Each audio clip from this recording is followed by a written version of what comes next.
मेरा पति एक शराबी था और वो अपने सारे पैसे शराब और शबाब में ही उड़ा देता था। हमारे घर में खाने के लाले पड़ गए थे, इसीलिए मजबूरी में मैंने घर घर जाकर दूध बेचना शुरू कर दिया। मैं दिखने में बहुत सुंदर और गोरे गोरे उभारों वाली महिला हूँ। एक दिन जब मैं उस बड़े बंगले में दूध देने गई तो बंगले का मालिक मुझे अंदर ले गया और वहां ले जाकर दूध। हेलो दोस्तों, आज की इस रोमांचक कहानी में आप सबका स्वागत है। मेरा नाम कविता है, मेरी उम्र 18 साल है। मैं एक बहुत ही गरीब घर से ताल्लुक रखती थी। मेरे माँ बाप बचपन में ही इस दुनिया से चल बसे थे। मेरा एक बड़ा भाई है और उसने ही मुझे पाल पोस कर बड़ा किया था। लेकिन जब मेरे भाई की शादी हुई तो भाभी के आ जाने के बाद मेरे भाई में भी बहुत सारे बदलाव आने लगे थे। मेरी भाभी दिन भर मुझसे घर का कामकाज करवाया करती थी। उन्होंने मुझे घर में पूरी तरह से नौकरानी बनाकर रखा हुआ था। मैं जब भी अपने भाई से कुछ पैसे मांगती तो वह भाई को मना कर देती और यही कहती कि इसे अब पैसे देने की कोई जरूरत नहीं है। अगर आज तुमने इसे पैसे दिए तो ये आगे चलकर और ज्यादा चीजों की डिमांड करेगी, जो कि बिल्कुल भी सही बात नहीं है। कल इसकी शादी भी होगी, दूसरों के घर जाकर भी अगर यही सब करती रहेगी तो तुम्हारा नाम ही खराब होगा। भाभी हमेशा ही मेरे भाई को भड़काया करती थी। मेरे भाई की शादी मेरे किसी दूर के रिश्तेदार ने करवाई थी। धीरे धीरे मेरा भाई भी अपनी बीवी की बातों में आकर मेरे साथ बहुत ज्यादा बुरा बर्ताव करता था। मैं मन ही मन बहुत ही ज्यादा दुखी हुआ करती थी। मैं जब भी अपनी सहेलियों के साथ बैठा करती थी तो अपने सारे दुख दर्द भी भूल जाया करती थी। सहेलियों के साथ बैठकर मेरा भी मन लग जाया करता था। मेरी सहेलियों की भी शादी अब जल्द से जल्द हो रही थी, क्योंकि हमारे गांव में लड़कियों की शादी कम उम्र में ही कर दी जाती थी। लेकिन माँ बाप लड़कियों की शादी में लड़के वालों को मुंह मांगी कीमत भी अदा किया करते थे। मेरे भी कई सारे अरमान थे। मेरा भी मन था कि मेरी शादी एक ऐसे शख्स से हो जो मुझे बेपनाह मोहब्बत करे। मेरी सहेलियां भी मुझे सुहागरात की रात के बारे में बताया करती थीं, जिसे सुनकर मेरे भी जज्बात उठने लगे थे। मैं कम उम्र की थी, इसलिए मुझे सुहागरात के बारे में बिल्कुल भी पता नहीं था। सहेलियों की बात सुनने के बाद मैं यही सोचती थी कि मैं भी इसी तरह अपने पति के साथ शादी की रात प्यार लुटाया करूंगी। अब मैं दिन रात यही सोचा करती थी कि जब मेरी भी शादी होगी तब मैं खूब मजे किया करूंगी। इसी तरह मैं अपनी जिंदगी काट रही थी। घर के काम काज करके जब मैं शाम को अपनी सहेलियों के साथ बैठकर बातें किया करती थी, वो लोग अक्सर मुझे अपने पति के साथ सुहागरात के बारे में सब कुछ बताया करती थी। मैं भी उनकी बातों को सुन सुनकर बड़े ही मजे लिया करती थी। धीरे धीरे अब मेरी भी शादी की उम्र हो चुकी थी। इसी वजह से भाई ने भाभी से कहा कि वह मेरे लिए रिश्ता ढूंढने लगे हैं। ये सुनते ही भाभी जल्दी से खड़ी हो गई और कहने लगी कि कोई जरूरत नहीं है। जब भाई और मैंने भाभी की तरफ देखा तो वह कहने लगी कि मेरा मतलब है कि मैंने खुद अपनी ननद के लिए अच्छा सा रिश्ता देख रखा है। ये सुनते ही मेरे चेहरे पर एक मुस्कुराहट आ गई थी। मैंने सोचा, चलो आज कहीं ना कहीं भाभी के दिल में मेरे लिए मोहब्बत जाग उठी, क्योंकि वह भी एक औरत है और मेरी शादी भी एक अच्छे से घराने में करेंगी। यही सोचते सोचते अब कुछ दिन बीत चुके थे। तभी भाभी एक दिन मुझसे कहने लगी कि कविता, एक लड़के के यहाँ मैंने तुम्हारा रिश्ता पक्का कर दिया है। मैंने कहा, पर भाभी, आपने तो उस लड़के को मुझसे मिलवाया ही नहीं। तब भाभी कहने लगी, यह भी कोई बात हुई? लड़कियां भला लड़कों से मिलती हैं क्या? मैंने कहा कि ठीक है, तो आपने भाई से क्यों नहीं मिलवाया? दोस्तों, मेरी भाभी जो थी वह बड़ी ही चालाक किस्म की थी। उन्हें पता था कि मेरी शादी में लड़के वालों की डिमांड के अनुसार उन्हें दहेज देना पड़ेगा। उन्होंने बड़ी ही चालाकी से मेरे भाई से कहा कि उन्होंने एक बहुत ही अच्छे घराने के लड़के से मेरा रिश्ता पक्का कर दिया है। और खुशी की बात तो ये है कि इस लड़के के परिवार वालों ने शादी के लिए कोई डिमांड नहीं की, यानी कि हमारा कोई खर्चा नहीं होगा। जिसे सुनकर भाई कहने लगा, ये तो बहुत ही अच्छी बात है। मुझे मेरी बीवी पर पूरा गर्व है। वह मेरी बहन के लिए बेहतर ही चुनेगी। मैंने भी सोचा कि चलो अच्छी बात है, भाई के ऊपर ज्यादा खर्चा नहीं आएगा। इसी तरह कुछ दिन बीत चुके थे। भाभी के कहने से मेरी शादी एक हफ्ते के बाद होने वाली थी। उन्हीं हफ्तों में अपनी शादी के लिए मैं बड़ी बेकरार थी। मेरी सहेलियों ने भी मुझे शादी की पहली रात की पूरी ट्रेनिंग पहले से दे रखी थी, ताकि मुझे कोई भी परेशानी ना हो।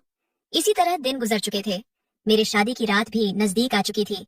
मेरी शादी रात के समय होने वाली थी, इसी वजह से मैंने दूल्हे को बिल्कुल भी नहीं देखा था। भाभी ने चुपचाप मुझे सोफे पर ले जाकर बिठा दिया। मैं बड़ी बेकरार हो रही थी। अब आने वाली जिंदगी के बारे में सोच रही थी।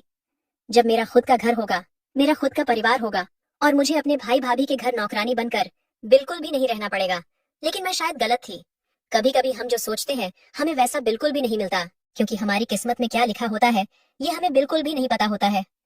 बड़ी ही सादगी के साथ उस दिन मेरी शादी हो चुकी थी। मैं शादी करके अपने पति के साथ ससुराल चली गई थी। जैसे ही हम घर के बाहर पहुंचे तो मैंने देखा ये एक बहुत ही पुराना सा घर था, जहां पर दीवारों को बिल्कुल भी पेंट नहीं किया गया था। मैंने सोचा कि शादी वाला घर है, कम से कम लड़के वालों को अपने घर की मरम्मत तो करवा लेनी चाहिए थी, लेकिन मैंने इस बात पर ज्यादा गौर नहीं किया। फिर मैं घर के अंदर दाखिल हुई। घर का हाल बहुत ही अलग किस्म का था, बल्कि यह घर हमारे घर से भी बहुत ही ज्यादा छोटा था। घर में मेरी सास और मेरे पति अकेले रहा करते थे। मेरी सास थोड़ी बुजुर्ग थी, इसी वजह से कुछ रस्म करने के बाद वह अपने कमरे में चली गई। जैसे तैसे मेरे पति ने मुझे मेरे कमरे तक पहुंचाया। कमरे का मंजर देखकर मैं थोड़ा और परेशान हो चुकी थी, क्योंकि घर ऐसा था जैसे मानो सदियों से बिखरा पड़ा हो। यहाँ बिल्कुल भी सफाई नहीं की गई थी। मेरे पति ने मुझे कमरे में भेजकर मुझसे कहा कि मैं कुछ देर बाद वापस आता हूँ, तुम बैठकर यहाँ आराम करो। अब मैं अपने बिस्तर पर बैठकर बड़ी बेसब्री से अपने पति का इंतजार कर रही थी। मैंने सोचा चलो घर जैसा भी हो, लेकिन पति तो अच्छा निकला, क्योंकि उसने शादी के दौरान हमसे कोई भी डिमांड नहीं की थी, इसीलिए मैं बहुत ही ज्यादा खुश थी। अब मैं अपने पति के साथ आने वाले वक्त के बारे में सोच रही थी। मुझे किस तरह अपने पति से प्यार करना है, पति को कैसे अपनी तरफ करना है, यही सोच सोचकर मैं मन ही मन बड़ी ही खुश हो रही थी।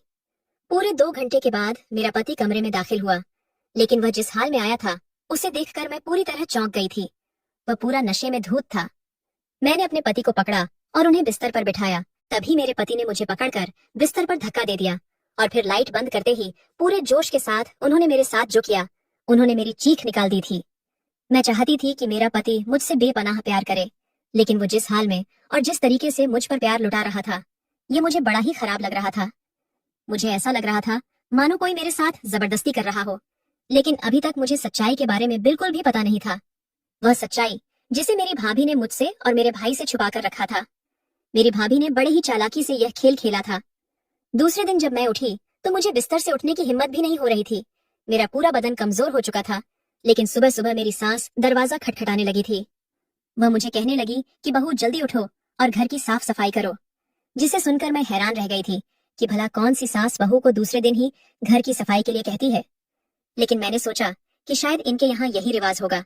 इसी वजह से मैं नहा धोकर कमरे के बाहर निकली तो मेरी सास ने मुझे झाड़ू पोछा, पकड़ा दिया और कहा, पूरे घर की अच्छी तरीके से सफाई करो। बहुत टाइम से घर की अच्छी सफाई नहीं कर पाई थी, अब तो तुम आ गई हो तो अब से तुम ही किया करोगी। ये सब देखकर मैं आंखें बड़ी बड़ी करके अपनी सास की तरफ देख रही थी। इसका क्या मतलब था? लेकिन नई नई शादी हो जाने की वजह से मैं अभी अपनी सास से कोई सवाल जवाब नहीं कर सकती थी। इसी वजह से मैं चुप रही। इसी तरह मैंने सारा दिन घर की सफाई में ही बिता दिया था। मेरे हाथों की जो मेहंदी थी वह भी एक ही दिन में धुल चुकी थी, क्योंकि घर काफी दिनों से गंदा पड़ा था, जिसे साफ करते करते मेरे हाथों की मेहंदी उतरने लगी थी। मैंने सोचा चलो आज मेरा पहला दिन है और ससुराल में तो ये सब तो करना ही पड़ता है, और घर भी तो मेरा खुद का ही है। ये सोचकर मैंने रात का खाना बनाकर तैयार भी कर दिया था। मेरी सास ने खाना खाया और जब मैं अपने पति का इंतजार करने लगी तो मेरी सास मुझे कहने लगी कि तुम्हें उसका इंतजार करने की कोई जरूरत नहीं है, वह खुद आकर खा लेगा। मैंने अपनी सास की बात को मान लिया और वही खाना खाने लगी थी और मेरी सास अपने कमरे में चली गई। फिर मैं अपने पति का इंतजार करने लगी।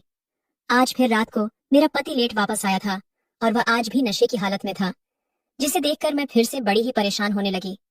आज भी मेरे पति ने पहली रात की तरह ही मुझ पर अपनी हुकूमत जमाई थी। मैंने कई बार उन्हें पीछे करने की कोशिश की थी, लेकिन मेरे पति की जो पकड़ थी वह इतनी मजबूत थी कि मैं उन्हें अपने से दूर भी न कर सकी। ऐसे ही दिन गुजरने लगे थे। मुझे ऐसा लग रहा था मानो मैं इस घर में काम करने के लिए आई हूँ, और रात को भी इसी तरह का यह सिलसिला शुरू हो चुका था। मेरा पति रोज रात को नशे की हालत में आता और मेरे साथ जो जबरदस्ती करता। धीरे धीरे मुझे समझ में आने लगा था कि मेरी भाभी ने ही मेरे साथ गलत किया है। उन्होंने मेरी जिंदगी खराब कर दी है। उन्होंने मेरी शादी शराबी के साथ कर दी, जिसके बदले में ससुराल वालों ने कोई डिमांड नहीं की थी। मेरा दिल बहुत किया था कि मैं अभी जाकर अपने भाई को ये सारी सच्चाई बता दूं, लेकिन मुझे पता था कि मेरा भाई फिर से मुझ पर यकीन नहीं करेगा और फिर वह भाभी का ही साथ देगा। इसी वजह से मैंने इसे ही अपनी किस्मत समझकर आगे की जिंदगी बिताने लगी थी। मैं मन ही मन में बहुत दुखी थी, लेकिन मैं किसी से कुछ भी नहीं कह सकती थी। घर की हालत भी खराब होते जा रही थी, क्योंकि मेरा पति एक दिन पैसा कमाता तो दूसरा दिन उस पैसे को उड़ा देता। मैं पढ़ी लिखी भी नहीं थी कि कहीं नौकरी भी कर सकूं। मेरे ससुराल में 2 गाय थी जो मेरी सास की थी। वह गाय का दूध बेचकर ही अपने घर का गुजारा किया करती थी। मैंने भी धीरे धीरे गाय का दूध बेचना शुरू कर दिया था। मैं दूध बेचने के लिए लोगों के घरों में जाया करती थी। धीरे धीरे मेरे हालात बेहतर होना शुरू हो गए थे, लेकिन मेरा पति जबरदस्ती इन पैसों को छीनकर शराब पीने के लिए चला जाया करता था। मैं अपनी किस्मत को बहुत ही कोसती थी। भगवान ने आखिर मुझे किस चीज की सजा दी है। तभी मुझे एक दिन पता चला कि मैं माँ बनने वाली हूँ। माँ बनने की खुशी में मुझे अपनी जिंदगी में एक रोशनी की किरण मिली थी। बच्चों के बारे में सोचकर ही मैंने अपने आगे की जिंदगी के बारे में सोच लिया था। मेरी सास भी अच्छी किस्म की थी। बच्चे की खुशी में उसने मेरा साथ देना शुरू कर दिया। अब वह घर के कामकाज में भी मेरी मदद किया करती थी। मेरा पति इस हालत में भी मेरे साथ गलत ना करे, इसी वजह से वो मुझे अपने साथ सोने देती थी। इसी तरह मैं भी अपनी जिंदगी बिता रही थी। अब मैं आने वाली जिंदगी के बारे में सोचने लगी थी कि मेरे छोटे छोटे बच्चे होंगे और वह मुझे माँ कहकर पुकारेंगे। पति का प्यार तो इस जन्म में मुझे मिला ही नहीं, और ना ही मुझे मेरे माँ बाप का प्यार मिला है। कम से कम मुझे मेरे बच्चों का प्यार तो मिलेगा। यही सोचकर मैं बहुत ही खुश थी। फिर पूरे 9 महीनों के बाद मैंने 2 जुड़वा बच्चों को जन्म दिया। कुछ दिन तक तो मैं बिस्तर पर ही आराम कर रही थी, क्योंकि बच्चे हो जाने की वजह से मुझ में बहुत कमजोरी आ चुकी थी। लेकिन अब धीरे धीरे घर के हालत फिर से खराब होने लगे थे, क्योंकि मेरा पति तो कोई कामकाज बिल्कुल भी नहीं करता था। उसे मेरे बच्चों की कोई भी फिक्र नहीं थी। बस मेरी सास थी जो मेरे बच्चों की देखभाल किया करती थी। फिर 1 महीने के बाद मैंने फिर से दूध बेचने का काम शुरू कर दिया। 1 महीने दूध न बेचने की वजह से जो लोग भी मुझसे दूध खरीदा करते थे, उन सब लोगों ने किसी और से दूध लेना शुरू कर दिया था। इसी